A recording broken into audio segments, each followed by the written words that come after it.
Ja, tjena. Nu ska jag presentera Dalslands bästa reggae. Här har vi Johan Söderqvist från Mellerud och Jocke Birk från Bohuslän. Och låten de ska spela heter Stå pall. Och bandet heter Lobstah.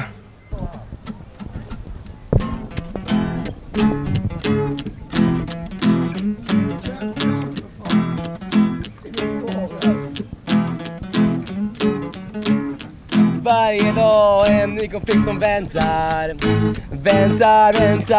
på att jag ska gå av. Du måste stå pall för alla dessa hinder, människor som springer och alla mobiltelefoner som ringer. Jag ser mig omkring och fattar ingenting, en sådan bäst, en sådan största för en industri. Existerar harmoni. Jag söker något öde, musik i ett flöde, typ på allt fång, typ om våran jargong. Med akkurat vill uppnå harmoni. Jag vill känna mig fri. Jag kavaj men pratar om inflation. Någon missar 1 miljon, men vad vill kärgens vibration? Vill kan väl finna en balans, den måste finnas någonstans för varje dag en ny konflikt som väntar på att jag ska gå av. Du måste stå pall. Du måste stå pall.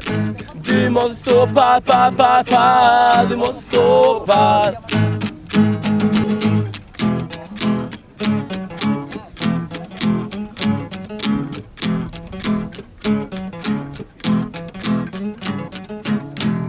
Yes! www.myspace, Lobstah Music finns där, asnice.